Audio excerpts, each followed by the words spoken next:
Hindi lahat ng nakaraan ay nananatiling nakalibing.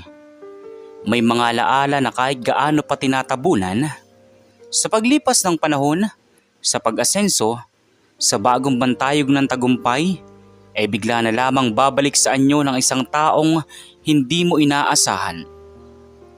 Para kay Engineer Celestino Tino Ramirez, isang kilalang babaeng structural engineer sa Quezon City. Walang mas tatatag pa sa pundasyon ng buhay na dahan-dahang itinayo niya mula noong college pa lamang siya. Lahat nakaplano, lahat naka-schedule, at lahat nasa ilalim ng kontrol niya. O iyon lang ang akala niya. Hanggang sa dumating ang lalaking magpapabago sa tibok ng puso niya. Isang pamilyar na mukha mula sa nakaraan. Isang pamilyar na ngiti, ngunit ngayon ay may dalang kapangyarihang hindi niya inakalang aabot.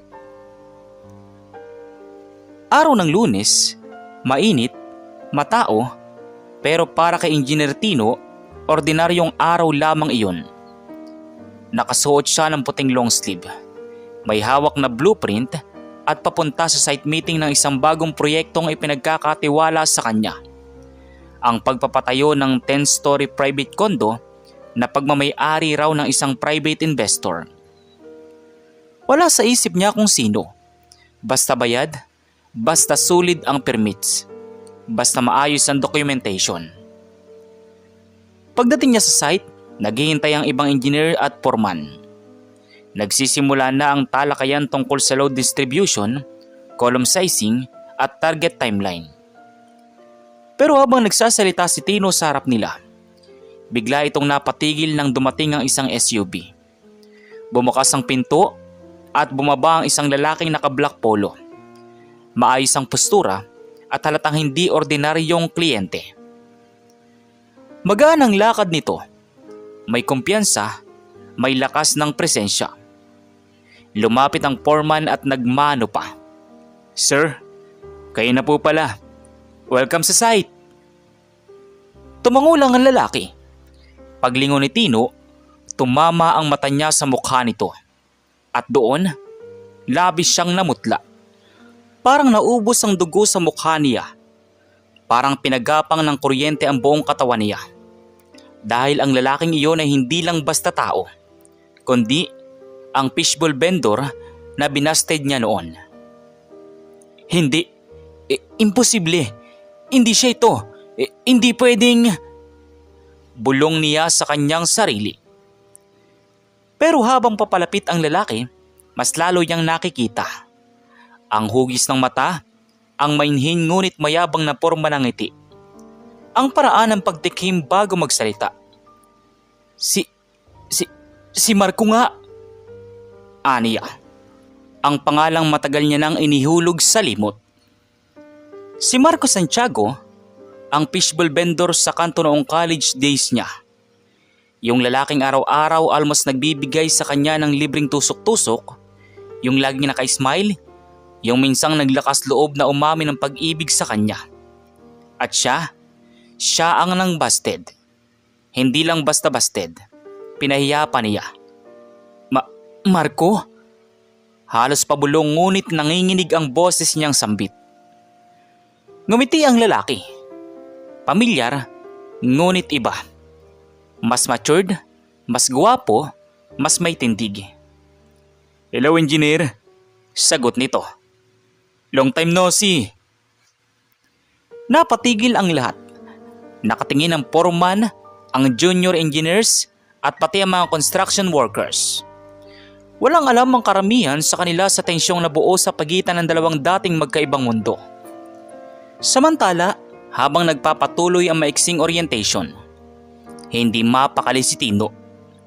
Wala siyang marinig sa mga paliwanag ng foreman. Pati ang tunog ng makina sa site parang nasa malayo. Kasi ang utak niya bumabalik sa mga alaala ng nakaraan. Flashback tayo nung college days. Si Tino noon ay isang nerdy engineering student. Always on time, always strict, always walang panahon sa love life. Araw-araw siyang dumadaan sa isang eskinita papuntang LRT station. At doon niya nakikita si Marco, ang fishbowl vendor. Botete pa ang buhok, payat, pero may charm naman. "Good morning, engineer!" Lagi nitong bati noon. "Hindi pa ako engineer," madalas sagot ni Tino, pero may halong kilig na hindi niya inaamin. Ilang linggo ang lumipas, naging pamilyar sila sa isa't isa. Si Marco'y laging nag-aabot ng extra fishballs. Si Tino naman, naglalagay ng mas malaking bayad kahit hindi kailangan. Hanggang sa dumating ang araw na naglakas loob si Marco. "Pwede bang ligawan kita?" At ang sagot ni Tino, isang malamig na halakak. "Ha? Ikaw? Vendor ka lang, Marco. Mag-aral ka muna. Kalimutan mo ako." Yun ang araw na hindi niya makalimutan. Ang araw na nakita niya kung paanong nabasag ang ngiti ni Marco. At simula noon, naglaho ang fishball stand. Bumalik tayo sa present. Paano siya yumaman?" Bulong ni Tino. Paano siya nagkaroon ng ganitong project? Paano siya naging ganito ka-personalidad?" Hindi siya makahinga sa kanyang nalaman. Hindi niya alam kung ano ang mas matindi. Guilt ba? Shock? O takot? Si Marco, sa kabilang banda, ay tila sanay na sa atensyon. Walang galit sa kanyang muka, pero may kakaibang lalim ang tingin. "Engineer Tino," sabi niya, "ikaw ang kinuha ko dahil magaling ka. Gusto ko ng matatag na building. Ayoko ng pundasyon na madaling masira. Alam mo naman, once na marupok ang base, lahat babagsak." May diin, may double meaning ang kanyang sinabi. At ramdam ni Tino na iyon ay para sa kanya. Makalipas ang meeting, hindi nakatiis si Tino. Hinabol niya si Marco papunta sa SUV. "Marco, sandali." Huminto ang lalaki, lumingon, pero tahimik. Si Tino, humigop ng hangin. Kinakabahan, pinipigilan ang panginginig ng kamay. Nagulat lang ako. Hindi ko akalain na ikaw ito." "Sino bang ina-expect mong may-ari ng 10-story building?" tanong ni Marco. "Hindi pa pwedeng fishball vendor lang dati?" Napahiya si Tino. Hindi ko sinasabi na..." "Oops, it's okay." Putol ni Marco. "Sanay na akong maliitin noon, pero hindi na ngayon." Walang yabang sa tono nito. Wala ring puot, mas lalo iyong nagpainit sa mukha ni Tino. "Marco, pasensya na sa ginawa ko noon. Bata pa ako, hindi ko alam." Ngumisi naman si Marco. "Hindi mo kailangang humingi ng tawad. Ang nakaraan ay nakaraan na." Pero ang mata niya ay nagsasabing kabaligtaran. "Akala mo, ganun lang kadali? Ganun ka lang ba kadali magkawala ng tao, ng pangarap?" Pero hindi niya ito sinabi. Hindi dapat. Hindi pa oras. Lumipas sa mga linggo, lumalim ang proyekto. Lumalim ang tensyon. Every site visit, may halong banayad na pag-aalaska si Marco kay Tino. "Engineer, stable bang binato? O baka tulad ng tiwala mo, madali masira?" Wika niya. "Tino, baka malaglag ka dyan. Mahirap na. Naaalala mo na bang piling ng pagbagsak?" Dugtong pa nito. Hindi galit, hindi harap-harapan, pero may tusok. At si Tino, tahimik lang. Nakayuko, tumatanggap. Hindi dahil mahina siya, kundi dahil alam niyang deserve niya. Isang araw, habang nagche-check ng fifth floor framing schedule si Tino, biglang bumuhos ang ulan. Lumikas sa mga workers at naiwan si Tino at Marco sa isang temporary shelter. Tahimik pero matindi ang katahimikan. Hanggang si Marco na ang bumasag nito. "Alam mo bang ikaw ang dahilan bakit umalis ako noon?" Napatingin si Tino. Halos gusto nang malaglag ang clipboard. Hindi ako umalis dahil sa iya. Patuloy pa ni Marco. Umalis ako dahil nakarealize ako na hindi sapat ang pangarap ko noon. Tinamaan ako. Tinamaan sa sakit. Pero tinamaan din sa realidad. Huminga ito ng malalim. Doon nagsimula ang pagbabago ko. Nag-aral ako ng business management. Nagtrabaho ako sa tiyuhin kong may food distribution company. Na-promote. Nakatayo ng maliit na negosyo. Lumago. Umabot sa property investment. Tumingin si Marco sa kanya. At ikaw ang unang tao na tinanong ko sa isip ko habang ginagawa ko lahat ng iyon. Tahimik si Tino. Walang masabi. Marco, mahina niyang bulong. Masaya ako para sa iyo. Ngunit kumiti ang lalaki ng payapa. Hindi ko ginawa to para pasayahin ka. Ginawa ko to para sa sarili ko. Pero bakit ang sakit pa rin? Biglang lumabas ang luhang pilit niyang tinatago. Siya na mismo ang umiwas ng tingin. I'm sorry, Marco. Sabi ni Tino. Boses pigilikbi. Hindi ko dapat ginawa yun sa'yo. Sa totoo lang, natakot ako. Natakot saan? Natakot ako na mahalin kita noon. Tumigil ang oras. Tumigil pati ang ulan. Tumingin si Marco, hindi galit, hindi masakit, kundi naguguluhan. Hindi ako galit sa'yo, sabi ni Marco. Dahil doon ay nagulat si Tino. Hindi ako nagiganti. Hindi ako nagpayaman para patunayan sa'yo na mali ka. Marco? Bulong ni Tino. Pero hindi ko rin kayang umasta na parang walang nangyari. Lumapit si Marco ng isang akbang. Hindi ko alam kung gusto kitang balikan o gusto lang kitang paghilumin. Umangat ang kamay ni Marco at pinunasan ang luha ni Tino. Pero handa akong malaman ang lahat. Huling sabi ni Marco. Habang papatapos ang proyekto, nagbago ang dinamika nila. Hindi na tensyon, hindi na tusok, kundi pag-unawa. Nag-uusap na sila sa site nang hindi nagtatago ng pakiramdam. Nagkakape sila pagkatapos ng inspeksyon.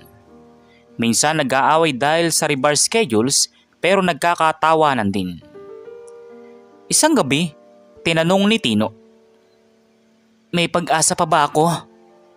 Anito. Hindi agad sumagot si Marco, pero ngumiti siya. At least ngayon, hindi ka na naghihintay na magluto pa ako ng fishball bago may tanong. Dahil sa sagot ni Marco ay natawa si Tino at nagtawanan na din silang dalawa. Samantala sa kabilang banda naman, natapos na ang 10th floor condo.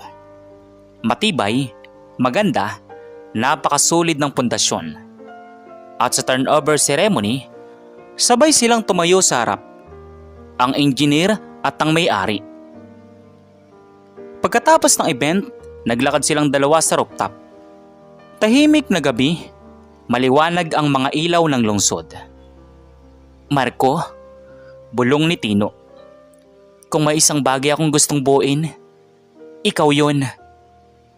Napatawa si Marco. Ang cheesy mo, engineer. Bawal ba? Hindi. Lumapit si Marco, hawak ang kamay niya. Pero this time, sabay nating itatayo. At doon, sa ibabaw ng 10-story building na minsan ay naging simbolo ng pag-angat, naging simbolo rin ito ng muling pagkikita at muling pagbuo ng dalawang pusong minsan giniba ng pride, ngunit muling itinayo ng pag-amin. Pagkatapos ng turnover ceremony, biglang naging mas visible sa media ang kondo. Lumabas sa newspaper. Young investor Marco Santiago opens newly built residential tower. At syempre, nakasulat din ang pangalan ng engineer. Engineer Celestino Ramirez bilang lead structural engineer. Mula noon, naging sunod-sunod ang trabaho. pero mas sunod-sunod ang pagkikita nila. Hindi ito date. Well, hindi nila inaamin na date, pero mas madalas silang magkasama kaysa hindi. Minsan, magkasama sila sa coffee shops, sa site visits ng future projects, sa late night dinners na kunwari, debriefing. Hanggang sa dumating ang araw na hindi na nila kayang tawaging aksidente ang mga pagtitingi ng tumatagal. Kung dati, takot ako sa kanya. Ngayon, kabaligtaran na. Hindi ko alam kung paano nangyari. Minsan kasi, pagkasama ko siya, nakakalimutan kong isa siyang taong nasaktan ko ng sobra noon. Nagpatawad na ba siya? O nagpapalasot lang? May tanong sa puso ni Tino na hindi niya masabi. Dahil ayaw niyang masira ulit ang unti-unting binubuo nila. Pero mas malalim doon ay isang takot. Worthy pa ba akong mahalin ng taong minsan kong sinira? Pulong ni Tino sa kanyang sarili. Isang gabi, matapos ang mahabang araw ng inspeksyon, dumaan si Marco sa unit ni Tino. Hindi ito plan, basta biglaan lang. Pagbukas ni Tino ng pinto, nagulat siya na basa ang buhok ni Marco. May bagyang pawis pa at nakasuot lamang ng dark blue shirt. Bakit ka nandito? Tanong ni Tino. Hindi na itago ang pagkasabik.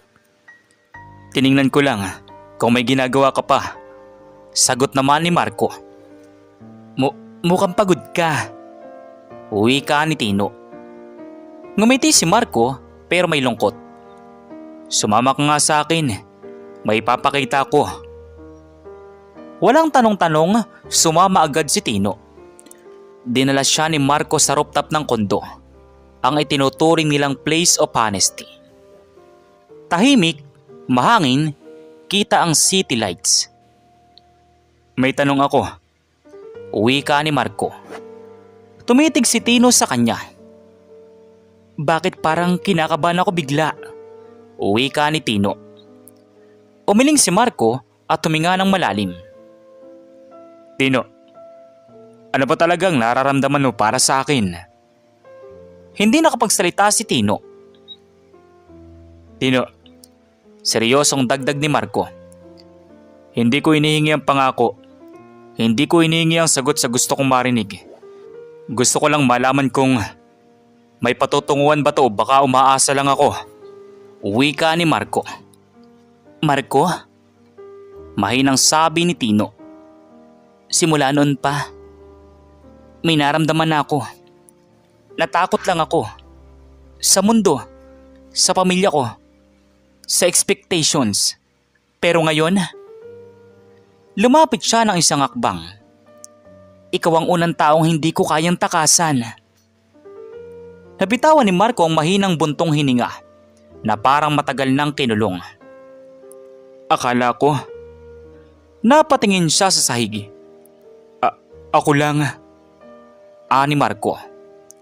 Hindi sila nagyakapan, hindi sila nagalikan. Wala munang romantic gesture. Pero ang ngiting binigay ni Marco, iyon ang opisyal na nagsimula ng pagbabago. Kung ganun, sabi ni Marco, simulan natin ng mabagal, pero sigurado. Tumango naman si Tino, at doon nagsimula ang kanilang real relationship. Hindi pa couple, pero malinaw na may commitment. Samantala sa kabilang banda naman, makalipas ang ilang linggo, nagbago na ang aura ni Tino. Kahit ang mga co-engineers ay napansin siya. Ma'am, blooming po kayo ngayon na. Baka may jowa na. Napakamot lang si Tino. Pero si Marco, sa di kalayuan, nakangising parang alam ang sagot. Ang lunch breaks nila dati ay functional. Ngayon ay mas personal. Ang meeting dati ay strictly technical. Ngayon ay may halong banter. At ang gabing iyon sa rooftop, paulit-ulit na bumabalik sa isip ni Tino na parang blueprint ng isang bagong buhay na hindi na niya kayang iwan. Pero syempre, hindi magiging kwento ito kung walang darating na stress test. Isang hapon, nagkaroon ng biglaang earthquake drill. Normal ito. Requirement para sa mga bagong gusali. Pero para kay Tino, malaking bagay iyon. Ipinakita niya ang structural strength ng building niya. Kaya personal siyang nag-supervise. Habang nakapwesto si Tino sa ground floor, hindi niya napansing nandun din si Marco sa lobby. Safe ba to? Tanong ni Marco. Nakangiti pero may halong biro. Siyempre, akong gumawa eh.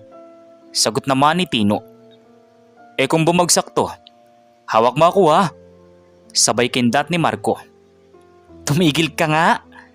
Natatawang sabi ni Tino. At doon, nagtama ang tingin nila. Sa gitna ng evacuation, nakatayo silang dalawa. Para silang dalawa lang ang tao sa paligid. Kung ganito parati, masasabi ko na sigurado na kami. Pero, bakit may bumabagabag? Wika ni Tino sa kanyang sarili. Dahil hindi nila napag-uusapan ang nakaraan. Paano kung may natira pang kirot kay Marco? Paano kung biglang mag-iba ang isip niya? Paano kung siya naman ang iwan ngayon? Sa isip-isip ni Tino. Isang araw, biglang dumating sa kondo si Leia, ang nakababatang kapatid ni Marco. Simple ang suot, mabait ang mata, pero matalim kung magsuri. Kuya, ikaw nga! Sabi ni Leia at niyakap si Marco. Paglingon nito kay Tino, nagibang ekspresyon ng mukha niya. Ikaw pala si Engineer Tino. May diin.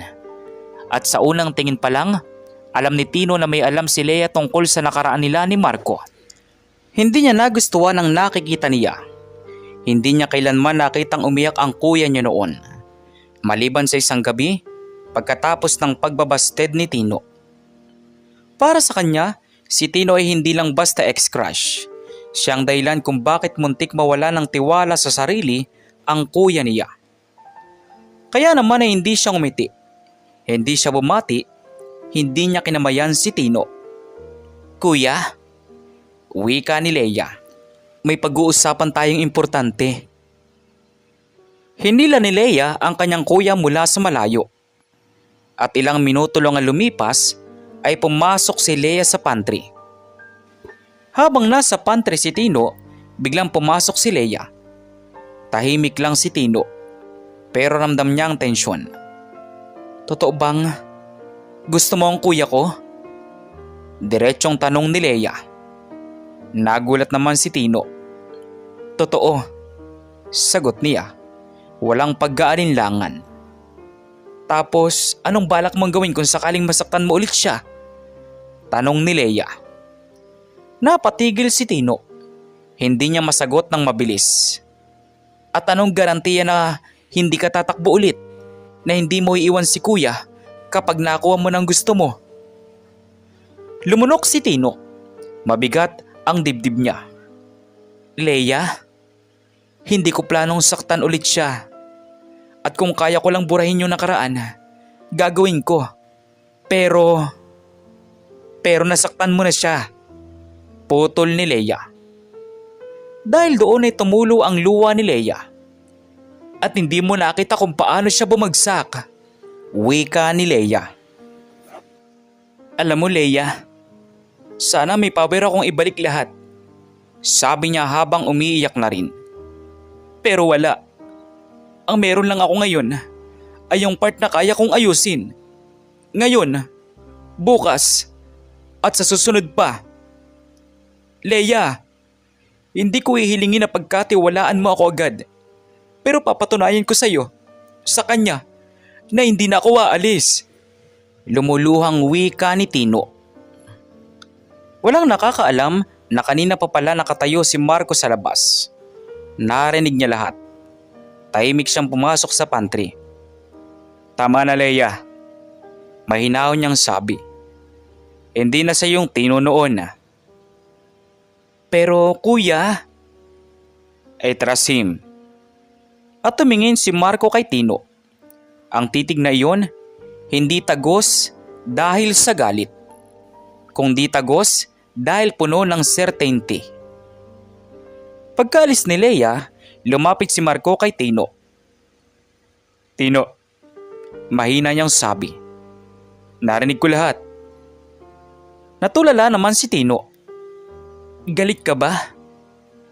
Umiling si Marco at lumapit. Hindi ako galit, pero ayoko kang matakot. Mula sa distansyang ilang pulgada lang, tinapik ni Marco ang dibdib niya. Kung aalis ka man, siguraduhin mong hindi dahil takot ka. Marco? Bulong ni Tino. At kung mananatili ka, siguraduhin mong hindi dahil may utang ka.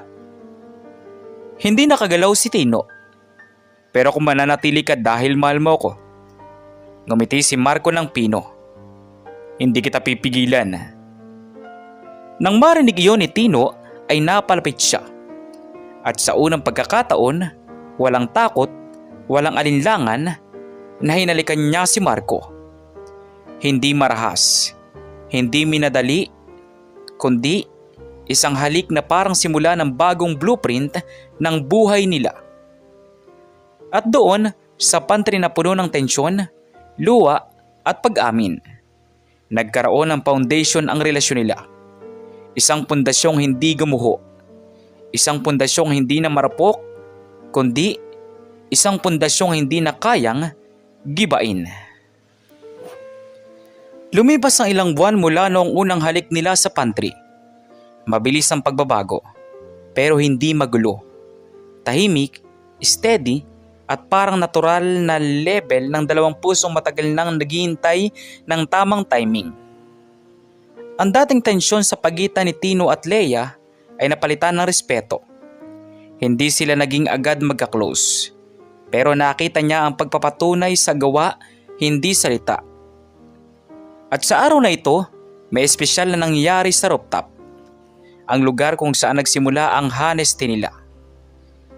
Hindi ko alam kung bakit ako kinakabahan. Rooftop ito.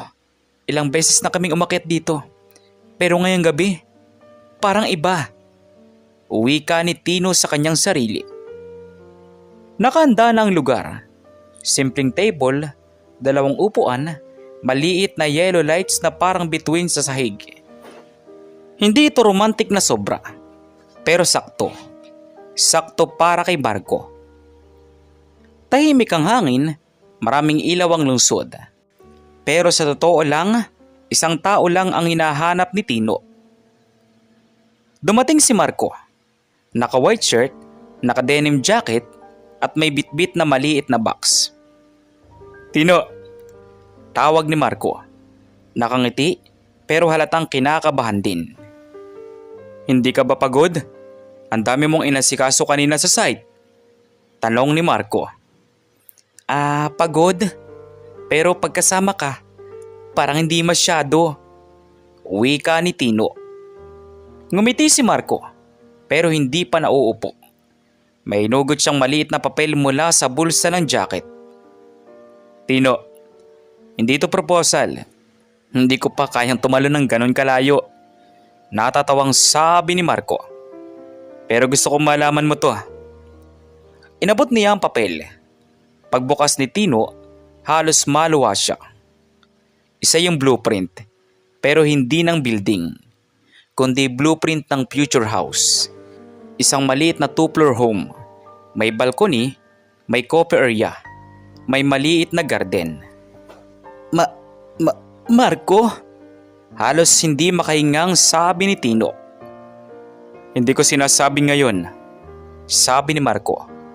Pero gusto kong malaman mo kung anong direksyon ko, kung saan kita nakikita sa mga susunod na taon. Napayo ko si Tino, nanginginig ang kamay. Lumapit si Marco, hinawakan ang panga ni Tino ng dahan-dahan. Hindi kita minamadali, may nahong sabi niya. Gusto ko lang malaman mo na hindi kita iniibig dahil sa galing mo, sa trabaho mo, o dahil pinagsisihan mo nakaraan. Minamahal kita kasi ikaw yan. Niyakap ni Tino si Marco. Maigpit, parang sandaling matagal nang hinintay. Marco, bulong niya.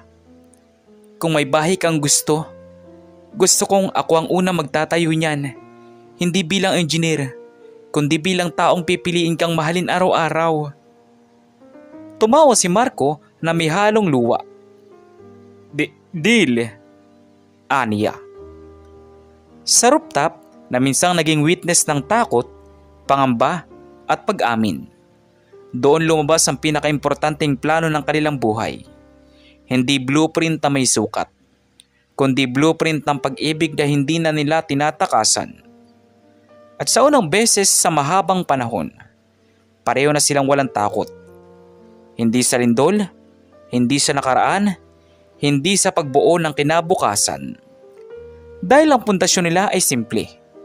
Pagpili, araw-araw, sa isa't isa. Kayo, ano pong masasabi niyo sa kwento natin ngayon? At kung anong mga aral po ang mga natutunan ninyo? Maaari niyo po bang i-comment doon sa baba doon sa comment section para muli ko pong mabasa? So once again, inuulit ko pong muli. Ako po si Tamoxki TV. Kita-kita po tayong muli sa mga susunod pa nating maraming mga video. Thank you and God bless you all. Peace out.